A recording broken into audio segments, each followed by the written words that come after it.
Episode 7. Is this episode 7? Yeah. Yeah.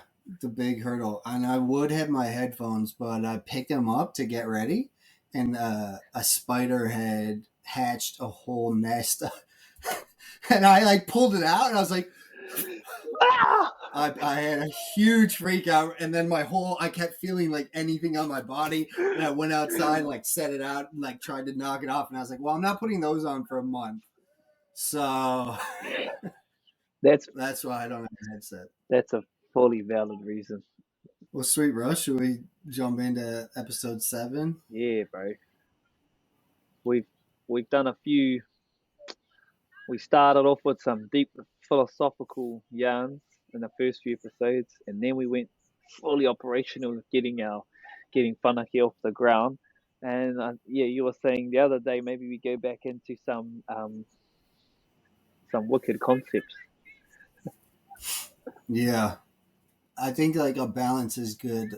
Just even though there's pretty much no one listening, I still think like, is any of this even remotely interesting? Mm, And I think the podcast and sharing it is part of our commitment towards being transparent and sharing the journey early, just in case it is valuable. Like there's some, I guess it's not just we're not just doing it to do it. There is some intention and some design behind it, right? To start early in case later on maybe it becomes valuable to look back. And I think a lot of times probably it won't be. But in the case that it is something interesting comes out, then it is always so cool to see the early beginning. So it's almost just like a discipline rather than thinking, oh, this will be useful. It's just like we should all, if we can, do this, mm, and then we'll have such a better ability to look back at movements or companies or yep. things. We'll have So yeah, yeah.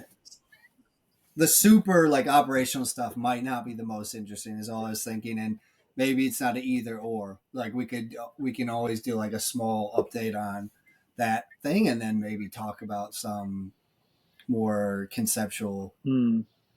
stuff as well, or more content for what Funny is actually trying to build. It's really interesting because it makes me think about like in the operational space we have like carbon based team members, which are us, and then we're leaning into silicon based team members, which are AI, and everything that's coming out now, and the pace at which these tools are emerging that are giving us the ability to scale and do things you could never do before. Um, I just saw they launched like the first fully AI like software developer where you just give it a task. And there were instances that it's not, as they said, it wasn't the first time it's been done where you could kind of give the AI a task and slowly you work with it back and forth. But this one, it just kind of goes off on its own full buzz, troubleshoots, comes up with solutions, and then like you get something that you can run with. So then that kind of comes into like a more of a bigger question around what happens to those people's jobs, or what's the other side of this disruptive technology, and what are the implications, um, but what are the opportunities to hear? But like they're two big things to think about, two sides of the coin. Yeah, the one that I put a link in our like podcast fodder channel was Devin. Like Yeah, that that was was the it. AI. That was it. Yeah. Yeah, and I think what's interesting is I think we talked about like I think we started doing AI image gen like about a year ago, or maybe a little bit more, Yep. a little bit more now. And it's really interesting, even in that short time frame, to look back at. I think there was a lot of people that were like, "Oh, it's not actually anything substantial, right? It just looks impressive, but nothing's going to come out of this." And there have been a lot of people saying, "Oh, it's overblown. It's all hype." And I was more undecided back then. It's not like Ray Kurzweil signing up to Singularity, signing my soul away to go into a machine. But I'm just like, I've seen in a year how much has already happened and how many practical applications there are already. I, And it makes me more, it's not about being a believer or not, just like, I see more and more impact from this stuff, right? Like real impacts already. Yeah, yeah. You judge, you would like look at the technology as it was and be like, oh well, that's not going to be useful enough for another 5, 10 years. But it was like literally 6 months. Um, I think Mm, one of the software tools, AutoGen, which is what we were like thinking of for Whanake to use so that our silicon-based things can all talk together and write content and create posts. Um, that's like fully a possibility with just like a few prompts to Devon. Now it's crazy. yeah. Yeah, you were doing some, I think it was Python Yeah, I programming was and like, making some. I like fully learned. I fully got ChatGPT to teach me how to code in Python and let me Yeah. work with AutoGen and get a browser like to go and do all those things and do research. And now I think that Devon could probably do it in a prompt. So I'm thinking, one, what a waste of time, but no, two, what a great learning opportunity because now you can kind of speak better to this The progress. to the I suppose to Mm, the progress of AI, but also if you were to work with Devon now, having that insight, I think you still need mm. some understanding of that process so you can ask the right things. Just like my wife says, one of the skills I have is I'm good at googling. Like I don't know that was the skill. She's like, you're good at googling things. So at the very entry level, it's like how do you work with a search engine so you know how it will Yeah. find your thing best. And the same will be like prompt engineering with text to image, and I think the same will be with like AI agents. And Yeah. yeah, so hey, you were talking the other That's, day about how you were pushing GPT-4. Like, yeah. Yeah, well, that it's funny you mentioned that because I was just about to say something on a similar thread that you made me think of with GPT 4. I was just talking about how I was trying to push it to get away from the derivative responses that are like they're really good, but it's mostly what I would expect from a competent high schooler that's on track to go to uni. Like that's normally the level. Like, don't get me wrong. Like sometimes high schoolers are smarter than half the people you meet. It's not. I'm not putting down that, but it's like that level of like I've read some things, I've synthesized it really well, and I've written it out pretty formulaically because you don't have a ton of experience. And it, I mean, maybe that is on the development spectrum where large language models are now. Maybe they are around a high school level. But anyways, I was pushing it and I tried to push it sort of like you were saying as sort of like a sports coach. Like I was like Rocky's coach and I was using more language around like I know you can do better, dig deeper, like push further. Like I was using that type of language and it was really effective. And what you were talking about with prompt engineering, it made me think that's now, right? We've talked about how much has changed already. And I'm thinking, so will it go from like prompt, it went from coder to prompt writer to prompt engineer. And will it go to like motivational. digital, like collaboration specialist, or will it go to like, AI? Yeah, it'll go to like a relational based role. Like instead of because you won't need to code it. So it'll be like who's really good at like relating to digital intelligences? Who's really good at like that'll be right because you already with Devin and stuff, you can see the writing on the wall eventually when general AIs can code. It's pretty easy if they collaborate with us to ask it to code, right? Mm, So now it's more about who relates in the most effective way to these types of intelligence. It'll be like a relationship manager or like account manager with these other intelligences or a diplomat or yeah, or like yeah, like if you have there's like two. I saw a video like two types of coaching. One is like um very clinical and saying like this is what's happening and these are the things you have to do and what you need to do better. And the other one is real encouraging like we can do it, you can do better, like we just gotta dig deep. And so I think with working with AI, it's already so clinical, it knows exactly what to do. It just needs to be pushed in the right direction, or maybe it needs a bit of both. You might need to say instead of doing this, do a bit more of this, and then encourage it to say, "Nah, do." do better than what you're currently doing. I just can't believe that that's a thing you can do now.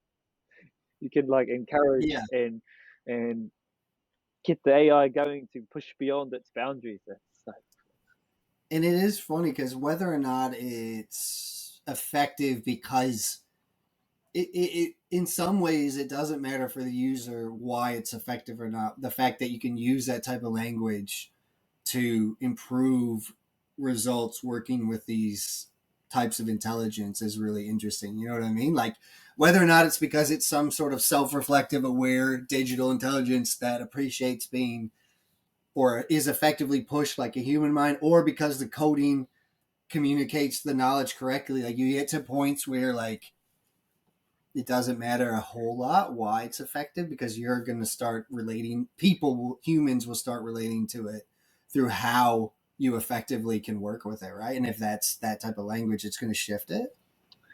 oh, it's crazy, man.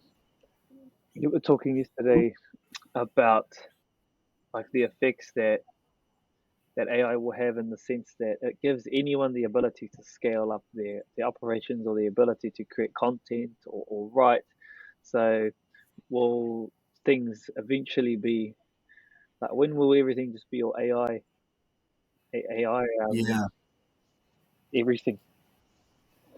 I'll put a link in the chat. There's a Wes Roth video that I shared that um, was using the forest analogy for, I guess, the digital ecosystem. Mm, And there's plenty of people already that sort of advance this idea of the dead internet, that already, because of algorithms and marketing and formulas that are effective at capturing attention, that it's already effectively dead, in the sense that you don't organically explore it and find and acquire interactions or information organically, that it's so controlled through those forces already. And then his video, what he touched on is, if you, that's sort of limited, like people are churning out content, and content is being directed at users in a way that's hyper limited, possibly already, and effectively, compared to sort of a free and open earlier, a pre-algorithm internet is effectively dead. But then he's saying, well, if you, we already see how good at generating video or written content, audio and video will come soon. And in a matter of time, the dark forest, the clear web, the quote unquote open internet could be so flooded with AI content. Will that make it worse? And I was thinking about this because the video sort of paints it like it will, and that's definitely the easiest reaction. But then you think the problem isn't that it's AI generated. The problem is the quality, right? mm. I think ultimately, right? Like if something is moving, entertaining, pushes you to grow, helps you be effective in learning something, does it matter if it's human or AI generated? Like, is our problem? I mean, the algorithms and the limited and the attention management and control, that's a problem. But if that went away and it was just a matter of the quality that's being put out, maybe it wouldn't matter as much. But yeah, that was just a discussion of like, we want to use AI tools to amplify our voice and be light and lean to advance the mission of Funaki Foundry on a small budget, but we don't want to contribute to the pollution of a free and open internet, right? By adding content that's not worth people encountering. I think that there's a spectrum then, because for the already saturated content space, like what was everything that's in the algorithms, um, AI will probably just build exactly the same, and that will become fully derivative of itself. The same things being said in those spaces, but in spaces like this with whanakia, where no one really else is, but there are aspects across, um, like with Game B, with Solar Punk, with Animism, AI gives us the ability to derive the key concept from those whole fields and build something new at pace and at Mm. scale.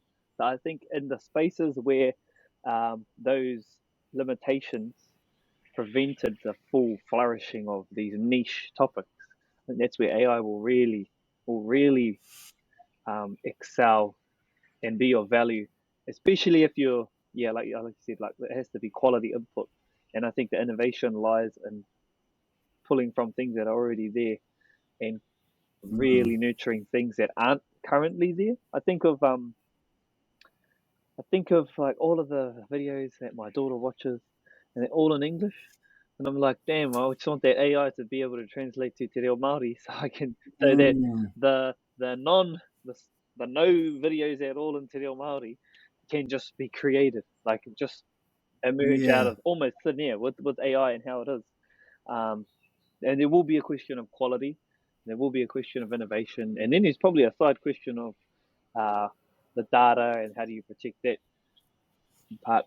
But I see that AI potentially has um, the ability to create new ecosystems based on what's already yeah, out there. I agree. I think it's definitely it's best to not look at it in like a binary. Ironically, black or white, all on or all off. Mm, You know, it's funny saying you need to look at AI and the digital revolution in an analog way, but I think that is important. Like you've just illustrated a bunch of nuances where it could be really powerfully positive. mm, You know, and so I think it's just a mindfulness thing. It's changing so much. I was talking to you about ChatGPT 3.5 and like trying to feed it podcast transcripts to get it to write, pull out the like subjects and basically write the description for Spotify, YouTube, whatever. Um, and the difference between 3.5 and 4 is huge. And that is such a nice task. Like, I'm just thinking to myself, like, you just need to know what are the key topics they spoke about. mm, That's all you need out of it. If the AI can do it, it can do it. It's not necessarily, it's a very functional thing, which I think is really nice to just be able to hand off mm. and then get back into something else quickly. Like that to me, maybe there's a negative aspect, but that felt really positive. Like hand washing your clothes versus putting in the laundry. Yeah. Like they are, I don't like. There's probably in that context that use of AI where something tedious that could be done really quickly from an AI. I think it's. I don't want to say fully positive because there's always probably Yeah. some unknown unknowns, but in that context, Yeah. face value, it's just saving time immensely so we can do what we need to do. So that the kaupapa, what we're trying to push in whanake, gets out faster and more effectively, and with the limited time that you have. It's interesting that you bring up clothes washing as an analogy because I was actually reading about that and it was super interesting to me because one of the things they said is around the time when a lot of those daily tasks were automated. I don't know if it was in the 40s and 50s, but there's a period where a lot of those things were coming out. And this account of that history was saying that it didn't, what happened was people's expectations of how often your clothes were washed, how clean things were, just went up to match that. So it almost like still took as much time, but the standard that was expected rose.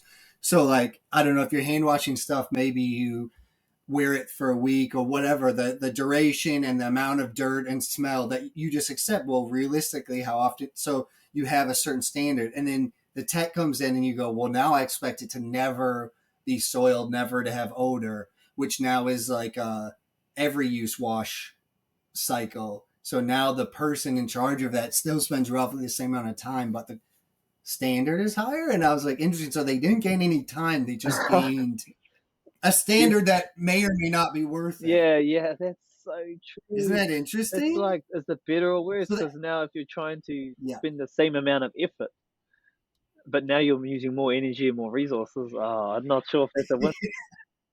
yeah. So yeah, it was. I think that's very appropriate that you brought that up. That's what you want to be mindful of. Does that task being automated mean that now instead of having crappy podcast notes like I did before, No, I have good ones. Does it in some way just I spend the same amount of time, but we have a better output, which isn't the worst result, I guess, but it's just something to be mindful of, right? That creep. Yep. Same with the chainsaw. Like, when the chainsaw came out, you just had to cut more trees. You didn't have the same quota. Yeah. Yeah. That's interesting to extrapolate out and apply to our vision of a Funaki Foundry future, of an Animus Solar Punk Game V future. What you said is really, I think, relevant when you're talking about washing and getting water and traveling. Those used to involve a lot of social time. So because it took a long time to wash clothing, you probably do it as a group of people, Mm. right? So tedious tasks, it's going to take us half the day. So a lot of us are focused on that. We'll all do it together. And we don't need to go into the value or the impact of that.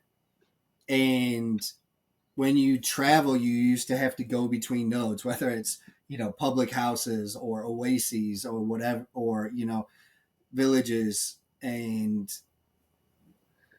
you They were so social. that involved a lot of social interaction, right? So it's like as we're extrapolating these out, or the technology is, I mean, I was trying to think about the YouTube, the notes, the podcast notes. Probably we've already moved past that, but there was a time when all professional services, you generally went to someone else. Like now we just sort of expect everyone to have 50 different, just work across every domain practically. And it's only going to get worse, but probably in the, I don't know, 50s to the 90s, if you needed graphic design, if you need something printed, you would always go to another human. It's so funny because like when I work with like my uncle or anyone older than me, they'll either, so like my grandparents, they'll go to someone's house unannounced. They'll just go in person, Yeah. and then the next generation will just ring. And like I'm like I was pretty uncomfortable with the ringing, because you're young. I don't know. I'll just text, and that was kind of my generation. And then you've got like all social media now as a way of communicating. And then I wonder like what's the as these AI agents come, will you just be like telling your agent to talk to someone else's agent? Like, will we be? I think you will. Bro, because that's so funny you say that, because I was thinking about this exact scenario, because our friend who lives with us said, I'm coming home, like I'm finished work, I'm coming home. And I was looking at this thread of like my wife and our friend that lives with us, the three of us in this house, and it's if someone's like, I'm finished work, I'm coming home, and everyone's like, yeah, that's awesome. It's always the same. And I was like, how soon until obviously the AI knows that I'm going to say, oh, that's great, see you soon. And then people are like, well, why do I type that out? I'm always going to say that. I just It's rough. And then I just started to get a little freaked out. I was like, how many interactions are semi formulaic on a surface level as far as just what the words are? And then they're like, why do I need, like, why do I have to respond? Like my agent will just automatically, right? And then I was like, a lot of those things, can I think they yeah. appear formulaic on the surface, but there's depth to the interaction. Yes, you lose the You know? social because I actually looked. I was looking on the tutorials for AI, and there's one where you could extract out all your emails and all your responses to any emails. Then you could upload it to the AI, and then you could use like a retrieval augmented generation of your response. So it goes, um, based on what type of email, what's the type of general response that I would provide, and then it uses that as a start point. So yeah, it's fully formulaic, and you could fully get the Mm, AI to respond to all the AIs as you would any and like and or text message or anything, but you do lose the social element, and that's such a small thread now. It's gone from talk like meeting and living together to then yeah. calling someone and all the nuances you get with a Yeah. call versus a text and then a Yeah. message, and then it's going to be like what part of society will be social? Nothing. It'll just be AI agents responding to AI agents. And then eventually the AI agents will be like, why do we have this biological meat bag that's in between? Because it's not even doing anything, right? Get rid. If it's actually going to go, they're eventually going to go, what? We're talking to each other. That meat bag's not even involved. It's not doing anything. And then they'll go, yeah, we're the society, And they'll be like, not these then you'll get to, hairless apes. then you'll get to, oh, that person, that we need the meat bags because they own the property, you know, like they can set up entities. Yeah. Well, then you got DAOs, like you can have just a decentralized autonomous organization of AI entities which can Yeah. hold have a legal presence, and then you just jump one more step to robot labor, like. We're looking at Which which they just released like a humanoid robot. they just released like last week of a Yep. AI trained robot, and our whānau are looking at our papakainga in the future, what where we're going to live and how we're going to manage it. I was like, damn, I ain't mowing no lawns because I keep forgetting. So I looked up Facebook ads, knew what I was saying. So it's like all these Yeah. automated robot lawnmowers come up, and so now Yeah. all the labor's getting out. So I'm like, wow, what value? We're designing ourselves out of the world. What value will we provide? Bro, it's so interesting. It makes me think. I'll try and start actually connecting it back to Funaki Foundry, not just tech news, although this is all relevant. It's like charting this aspirational future, but it makes me think about when in the Western world, when we shifted from women generally not having employment that they were paid official money for, right? Like when we shifted from it's not even relevant that it's women and men. Let's just say generally we had two parents, and generally one of them got paid labor and the other one did unpaid labor. That's all that's relevant. And we shifted from a doubling of the labor population, right? So we doubled the workforce when there was liberation, and therefore we have the value of labor. And it's not rocket science, because we used to take one person to buy a house, buy food, and now it takes two people to do the same thing. And now you've got me thinking about the AI is going to be another halving or worse of labor value. Probably worse. This is probably each time it's exponential, right? So maybe it's a 10 times reduction of labor value. And so we can't, I mean, obviously this isn't new, but it just connected it back to that. Tons of people talk about, all right, labor is going to have no value. We have to find a way to give people money because our whole system is based on people buying things. And if they don't have income, so we need UBI or whatever. That's not new, but I hadn't necessarily thought about women's liberation and two people per household working as actually something we can learn from as a predecessor to the impacts to society of what this might do. Maybe we can learn from that reduction in labor value and its impact on society. It's gonna be like, yeah, a zero labor society. Once you, like you said, when you plug in AI to humanoid robots, because people were talking about these are just knowledge jobs, right? Because you can't physically manipulate the world. But there's been crazy progress in humanoid robots, even hand dexterity, gentle touch, manipulating an egg and sorting. And the rate they've trained everything, like I saw Yep. they were putting like 3D models into 3D environments with physics and like with all the things they do, and they could like speed up 10,000, 20,000, 100,000 hours of training in just like a few days, and like so the pace that things will like learn and grow is just crazy. There's definitely big changes on the horizon. One of the big things was them programming robots before to move. There's so many calculations, but now they take a self-learning neural network, and what they do is they put a haptic feedback glove, and then a person manipulates objects, and that's all synced up to like a humanoid robot with a hand and similar articulation. It's synced up to a self-learning neural network, and it just basically observes exactly how the person triggers all the actuators because they have a haptic glove. And then he said they basically instantly just process that quick, and then this robot did it autonomously, manipulating objects gently with a hand with 5 fingers, right?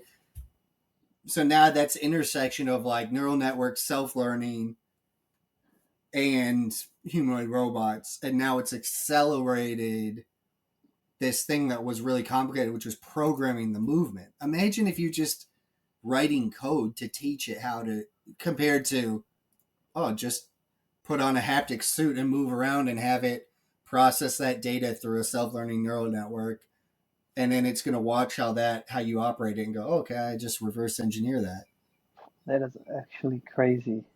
You'll get to like why someone could just be. It's probably someone's job. Well, you wouldn't even need to do it. Someone could just wear that suit and it could just take in all the Yeah, feedback of how to do it. You could learn so much. So really yeah, complex movement would be like imagine if you put a suit on a dancer and it kind of just picked everything or a free runner. exactly. But it'd probably be almost like to the point where computer vision would develop to a point where you could just watch the person and then just Yeah, understand that, create a 3D environment and then be like, okay, this is what's happening. I'll do it too. Would yeah. we be I'm fighting? sure they could do that. It's probably just like what is less processing power. I'm sure technically they could use computer vision, take that and make a 3D map and then track the But movements. the but the hap But maybe it's just a lot like more like efficient. right now the haptic will be it. But I reckon there'll be a Yeah, point where they'll just be able to like look at yeah, something and being like, okay. yeah. It reminds me of the bloody there's one of it's like a super villain on which one? I think the Daredevil super villain or like Taskmaster. And Oh, his yeah. like special ability is being able to mimic the like the martial arts of other people like Black Panther and Captain America. It's pretty much a mimic. Like Yeah. when we fight the artificial intelligence Terminator robots, they're gonna be learning all of our kung fu Yeah, moves. Is what I'm exactly. thinking. Well, I mean, that was the whole premise of Ex Machina and basically a lot of other people that don't think it's just a movie. They say if you had to design the perfect data harvesting setup to elevate and train an AI, an AGI, that would basically be Google, because every day you're finding out what makes people tick. What do I want to look for? What do I click on? What are people constantly doing? What is driving them? How do they react to data being presented? And all of that data. And then you add in email communication. So you have Gmail. So they're tracking all their online communications. Then you add in social media messaging. So now you just have the perfect data harvesting training set for an AGI for the mental aspect, right?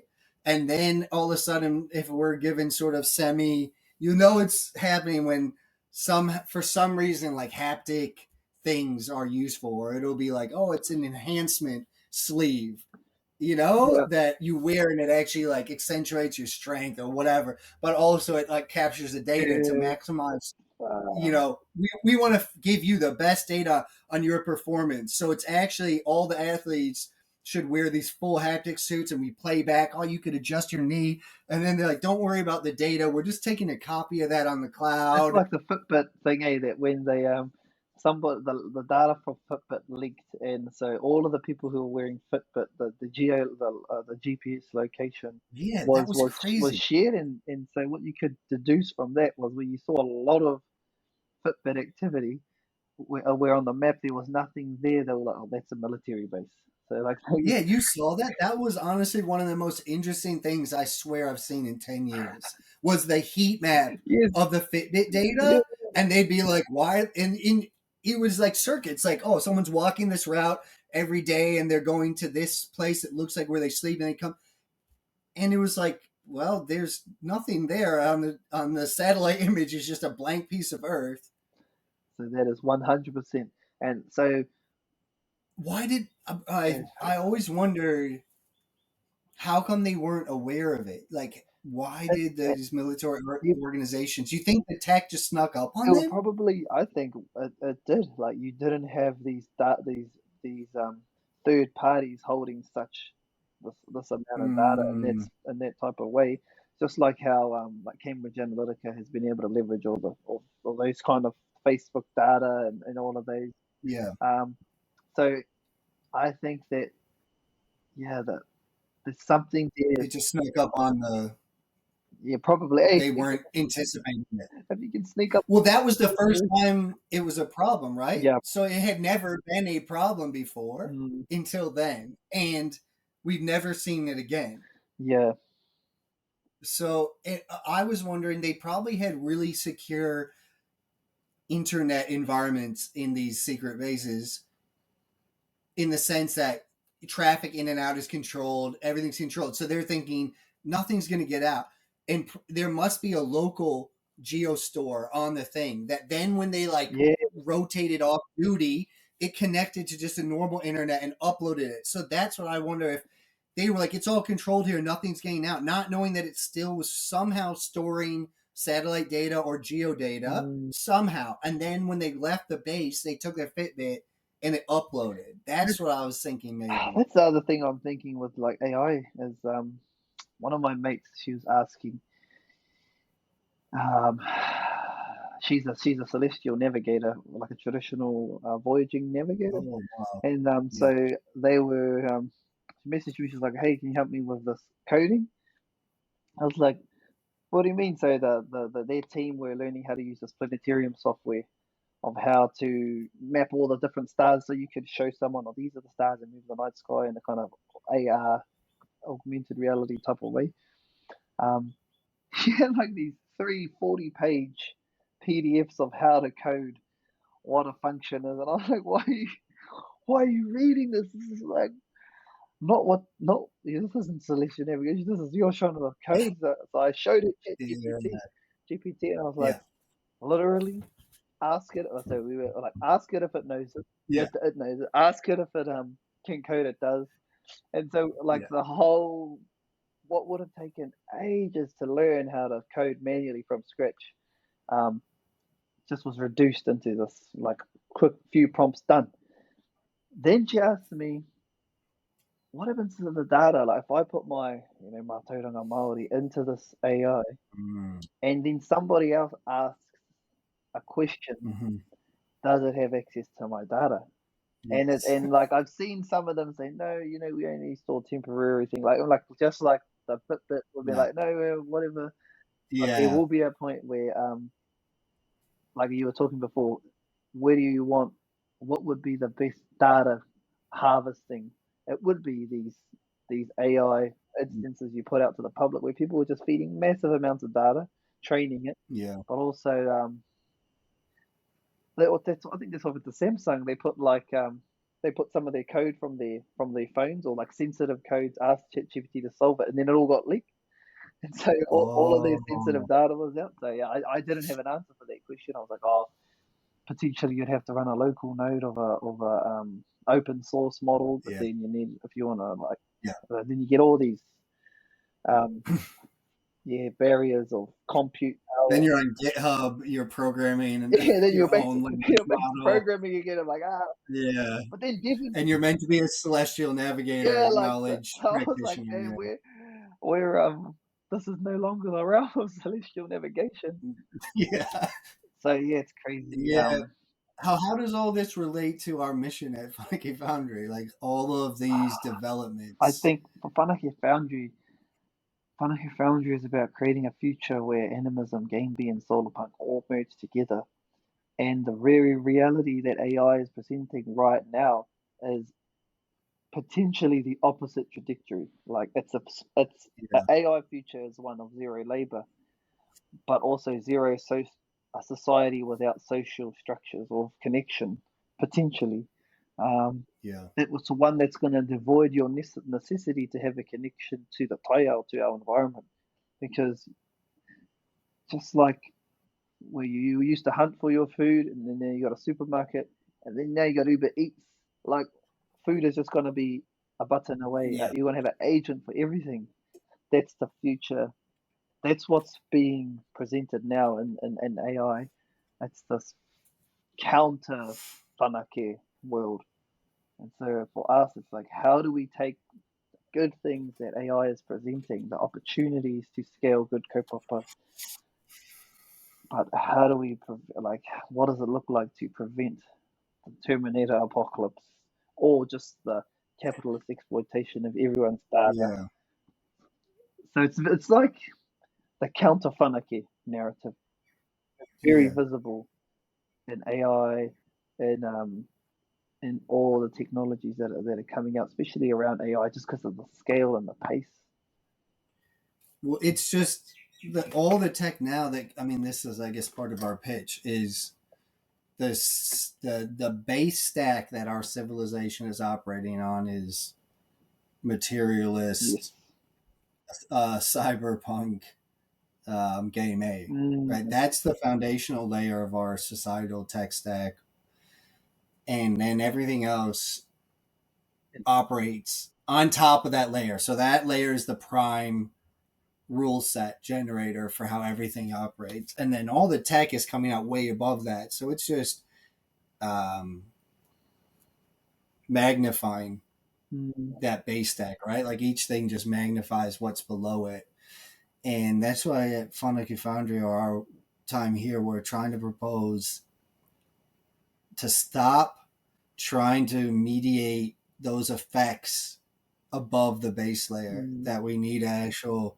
Whole new base layer. Oh, I was listening to, oh man, I'll look at maybe I'll look up his name, maybe I won't. He's everywhere. I've avoided him. He's everywhere on, like, he spends $1 million a year on, like, anti-aging. I can't remember his Oh, name. He's a Mormon. the guy who eats like 100 pills for breakfast. Like, he's like, this is Yeah, the most perfect breakfast you can have, and it's like yeah, 50 pills of this, 50 of these, that, and I'm like, exactly. wow, And he's everywhere. And how he was marketed was so obnoxious. I never clicked on a single algorithm for it, right? And then he was just on a podcast that I was listening to that was a bit different. And for whatever reason, because he was on that podcast, I was like, oh, this will be interesting.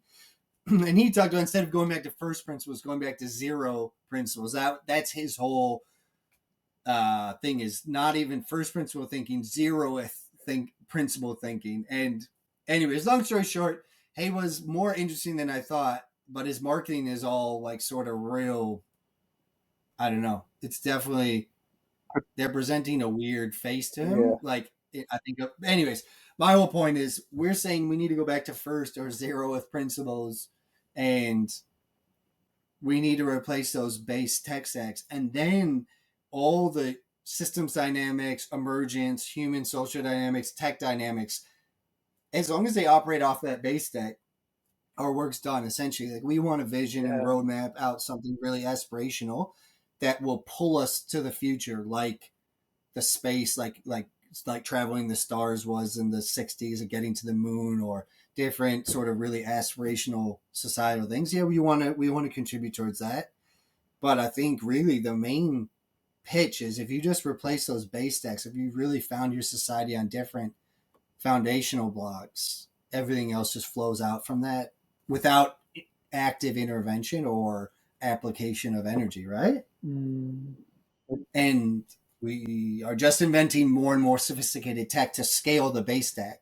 So I think our pitch is, if we're scaling our base stack, AI would be incredible. mm, AI, digital silicone intelligences, can be, like we described this vision of, instead of exploring to gain wealth or conquer or control, exploring the world, the oceans, the cosmos, the galaxy, to add connections to this network. mm, This synergistic, symbiotic family of intelligence that's interacting and improving their experience of experiencing the physical universe, right? And the Funaki Foundry Society is a Starfaring society, and its drive is to add family members of various types and places and connections that enrich this experience of the of the universe, right?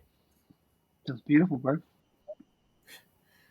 I love that vision. I guess our whole point of discussing all these things is that we're not taking a Luddite approach of abandoning tech. We're saying, let's change the base blocks, and then all the amplification will be positive. Mm. And we sort of pivoted out of a program that was the genesis of Funding Foundry because, I mean, it came to an end anyways, but it was taking an approach of let's influence up the stack towards the governance layer and people that are allocating resources. Let's convince them of this aspirational project and they can give us money. And we're sort of like, that's so high up, that's near the top.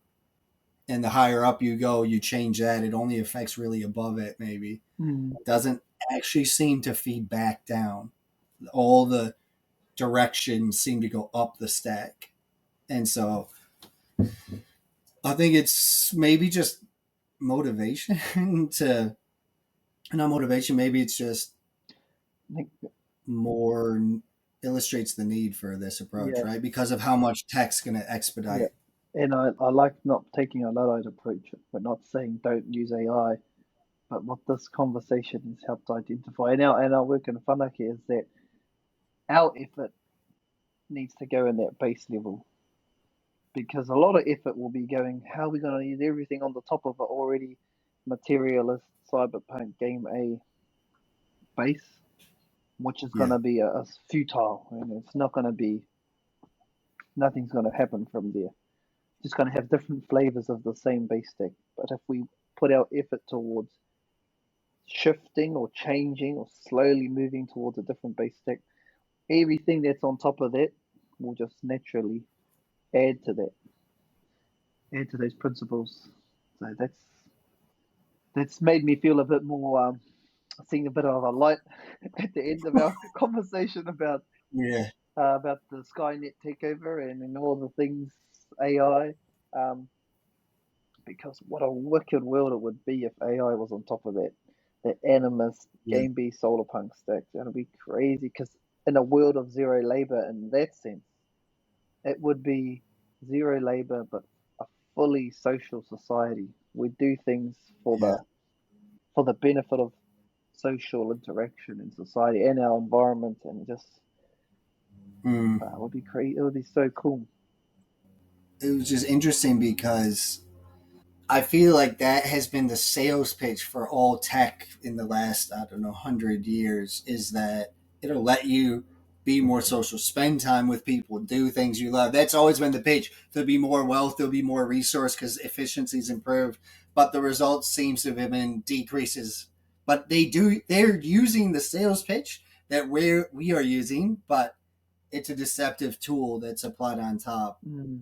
of the game a materialist cyberpunk. But we did go dark, and I won't stick on the thread because we're climbing back out to the light.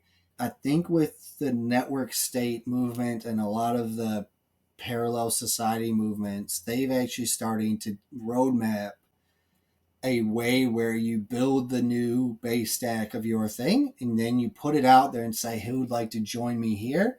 And then like we said, it's not a, again, ironically, it's not a binary where you don't have to abandon your membership of the nation state. You can maybe have a pair for now maybe maybe there's a crackdown, but for now most people could probably participate in these parallel society structures and maintain, and then when it's safe they can maybe one day, hopefully, right, like not really spend any time or energy in the old nation state paradigm, and they're transferring resources and building up.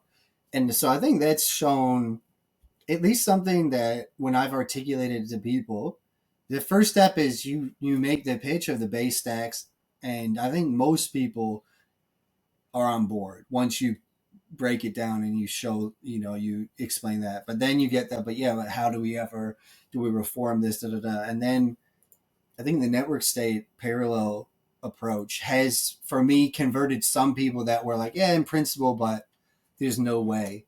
You show that, and then they're like, okay. Another light goes on. So anyway, that's been a bit of an evolution maybe in our thinking and how we actually achieve this mission Mm. or contribute to it. I think that's a big thing around how we communicate the mission as well. We're sitting in the space layer, and if people are keen and want to be about this kaupapa, then we can start building on top of that, and it may look all different, like all different things, and they may look like projects or technologies that also sit on the game A cyberpunk materialists. But on top of this structure, they will benefit to that same set of principles that we have at our foundation. So yeah, I think if you can get, if we can start with like, we could build a network state that's founded on these principles, then anything that emerges out of that will be beneficial. Yeah. As long as we all agree on these foundational things. And Yeah. and the thing is, bro, is that this is what I think about a lot. It's the same as sort of being born.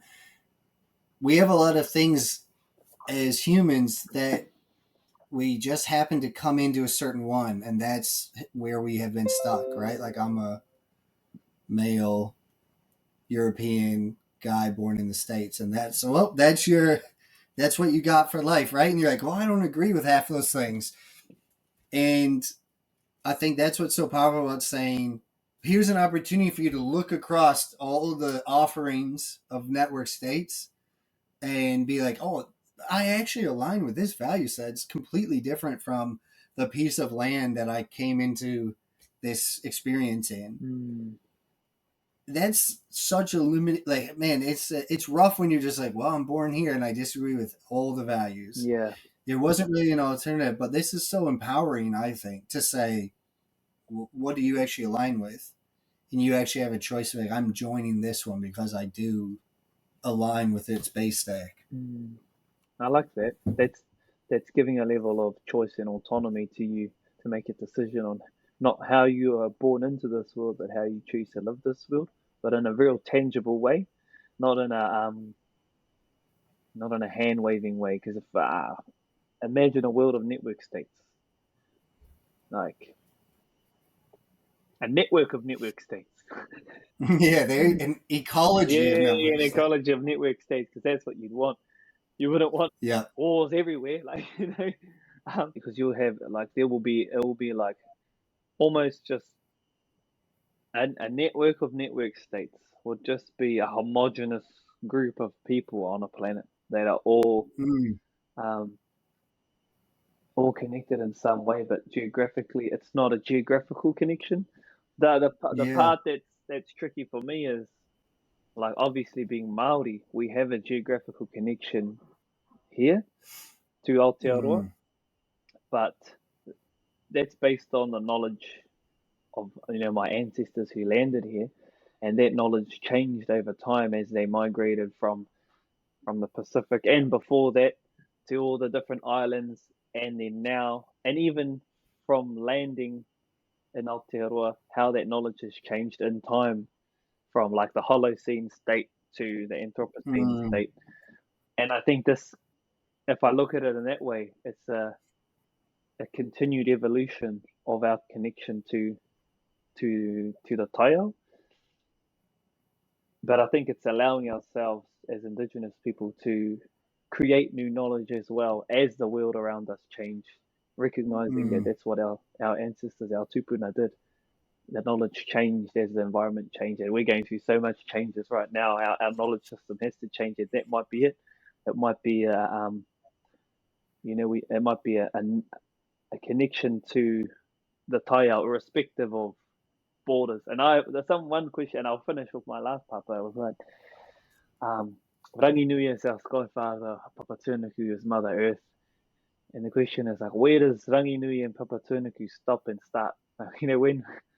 How far do you get Mm. till you? Okay, now let's run out of Rangi Nui. Now we run out. So where does that what does that look like? So I don't have a question. I don't have an answer to that, but just a It, note on what we've been talking about. yeah, like in the sense of, maybe I'm thinking this too literally, like in the sense of like, is it at the tallest peak of mountain? Is that what Yeah. is that the Well, question? I Like, was like, is or, Rangi Nui and Papa Tunuku only in Aotearoa? oh, right. What Okay. and so I already went global, yeah, but yeah, you were yeah, even asking. yeah. So Yeah. what if I live in Aussie? Or what if I live Yeah. in somewhere else, anywhere out in the world? Is where does the limit of my way of seeing the world, my animus, or Maori Yeah. way of seeing the world limit. And I'm arguing that probably can apply anywhere. And but wherever you are in that locality, your knowledge will evolve from that as well. So Yeah. it does. I'm just trying to unpack the Yeah. question of I, do we can as an indigenous peoples tied to the land, or are they tied to the principles of how they respect the land, and that land can be anywhere in the world. Because then we no longer lock ourselves to the nation state. Well, I have to be Aotearoa, then you could potentially be mm, a network state across the world and share these similar animist principles that are then yeah. localized based on wherever you are in the world. Yeah. Um, That's so interesting, bro. I love that. Is it, you've taught me and other Māori people that have taught me about the Māori worldview. The more and more I learn, and it's a tiny bit, but the more I understand it as a way of living in relationship mm, with the land. And because Māori people have lived in this land for a long time, that's the strongest relationship. I mean, I guess mostly I thought about it as the only relationship. But now the way you're painting the picture is this question of, is it a way of living in relationship with the land and the sky? Because that doesn't feel fixed. That mm, feels like what is Māori is a way of yeah, living, we need a or practices, but it doesn't technically sound like it has to be limited to a certain yeah. land. So I feel like to get to down to levels you'd be right at my base level would be Waikato. I'm from here now. My knowledge base comes from here, and stories come from here. But then up there, I'm a part of Maori, which is Aotearoa, and we live in a way Mm, of principles of connection to the taiao, and have a way of respecting the taiao, and working in balance for the survival and well-being of both taiao and tangata, people and our environment. And then you come up to the next mm, level of like indigenous people have these shared principles across the world, and indigenous peoples would traditionally have settled in these lands from between like 80,000 years, like in our Aboriginal whānau, to mm, a couple of thousand years, which in the case of Māori. But what is the name for people who have the principles of connection to the land and who want to live in balance and unison, and acknowledge it in a similar way to Indigenous, to Māori? But they have just, you just moved here. Like if I was to move to another place, um, mm, or if I was to be born, European, and I didn't align with these principles, but I aligned with these others. What's that type of rōpū called? Because that's, I think, mm. that's what the population of a network state would potentially be. And isn't that sort of what we're trying to make a space for, Yeah, those people, right? And we've talked about that question that you've raised about Māori and the evolution of that world. That doesn't have to be answered now, but we've also talked about it doesn't have to be necessarily exclusive, right? yeah, It can be additive. And maybe for some people, they feel that the new animist way of living that's not that's enough, and maybe they drift, or maybe they take half. The thing is, there's no mandate. That's what's beautiful, right? It's like, hey, join us in this thing too, and you spend your time and energy the way you want. And if that naturally changes and ebbs and flows, that's great, right? mm, Like this Funky Foundry nation state worldview, that I don't imagine it would ever put like, oh, it's just not going to, no, you're this and give yeah, up yeah, that. yeah, That's the nation state way, right? Well, you can't have yeah, two, like give up that one. And so that's what's beautiful. You don't even have to make that decision. You just go, I do, this is cool. I'd like to try this. Let me like be a part of this. yeah, And you just see how it goes. But what you've just outlined, I feel like, is what we're trying to create a space for, yeah, right? People that want to, well, I mean, that's also sort of jokingly when I talked about if a tectonic plate movement uplifts a new continent. yeah, If I just fly there and I'm like, my way of living is relational, and I build a relationship with the land that I live in or whatever. If I operate up with if I operate under the principles that a lot of indigenous people operate, and I go to a new land, then we have this sort of joke conversation. Then what Yeah, triggers you to be 'cause- indigenous there? But this is like a different version of that, yeah, right? yeah. Because The network stuff. it would be easy to think, well, if it was just a moose there and you just got there, would I be indigenous to that? And it'd be like, I don't know, like, because when you say Yeah. indigenous, it suggests a long period of settlement in that space. So what if Mm, you just added, okay, then would my great grandkids be indigenous to this land yeah. that no one else has ever been before, and we have generations of knowledge of how to live here? Then, well, then yes, that you probably would say, or argue that your great grandkids would be fully indigenous based on the knowledge system that you've set up. So, what is Yeah. the name for you now? Like, what is the name for us? Like, Before then, before yeah. that, before you were indigenous, like when Maori landed in Aotearoa, were they? They weren't Maori. They were Yeah. they were something else. But They were through still, yeah, yeah. but through living there and developing a relationship with the land, and then the knowledge base that come from the land and the Yeah. language that evolved with the land, then that's what I think indigenous people are. But I think you can almost have like a, I don't know, like a pre-indigenous, Precursor. yeah, Yeah. precursor indigenous nation. Pre-indigenous. Yeah, Yeah. pre-indigenous. Like, Pre-indigenous. what? How do you like? Because that's what potentially we need now. We need a pre-indigenous network states Yeah. so that people can be How like, much? yeah, we're gonna be creating new ways of living, new knowledge systems, Yeah. new language, even almost. It's signaling though that you want to live by these principles. When you describe that, I think, well, the deciding factor is the strength of your relationship, and of you and that place, and that's now, right now, without AI, takes multiple generations learning, but it's not actually about the time. It's about the strength of the relationship, which has taken multiple generations, but that's maybe not a fixed, So like right? yeah, if indigenous suggests settlement for a long period of time, it's not. It doesn't actually mean that. It means you've been given the time to develop the knowledge to work with the land in a way that achieves balance and well-being. So what if you could just expedite that process through some Then the means? predigenous phase is maybe just a year Yeah. with augmented learning. And then first I was thinking, how much trouble am I going to get in if I just start going around and they're like, hey, I'm pre-indigenous.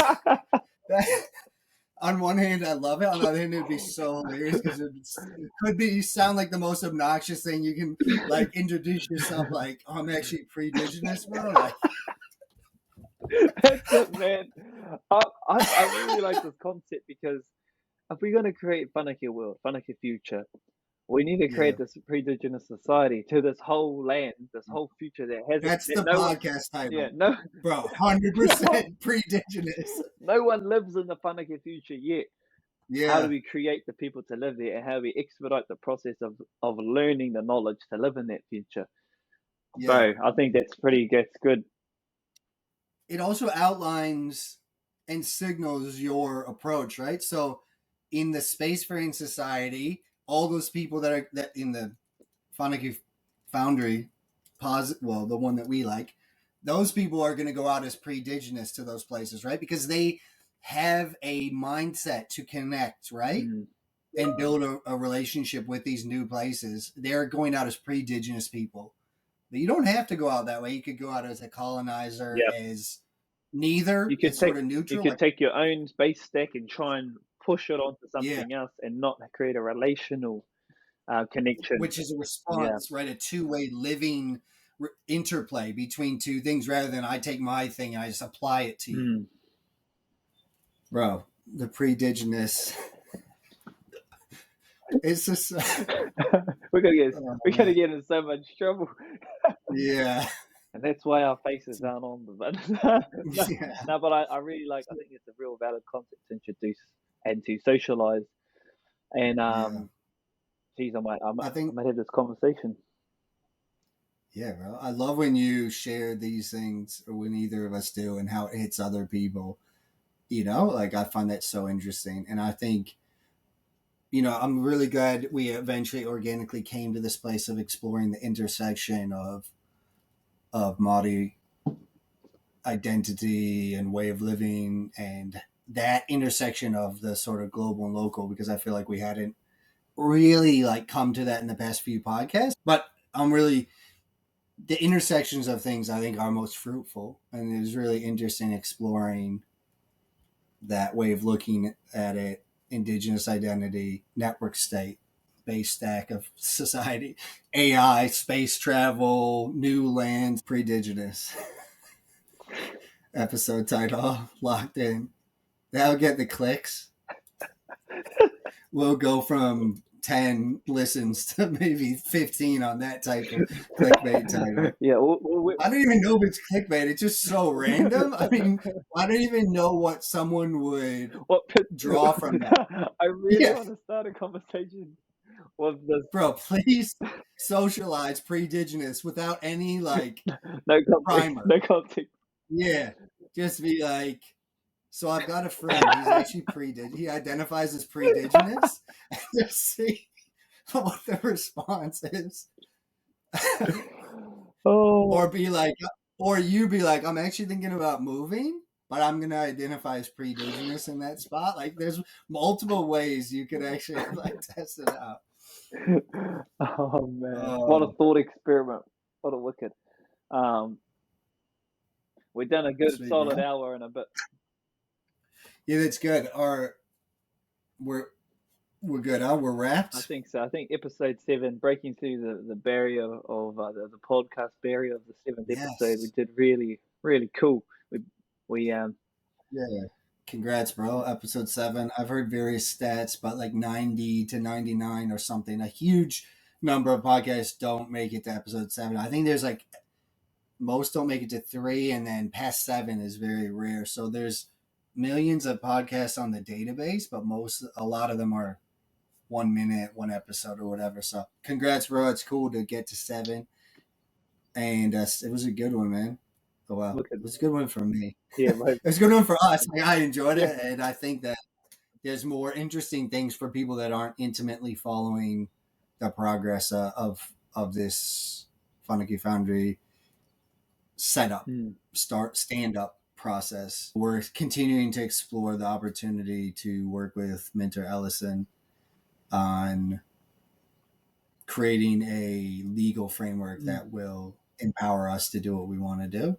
So we'll, I guess, report back on how that goes. But we had to catch up with them, which was really nice, and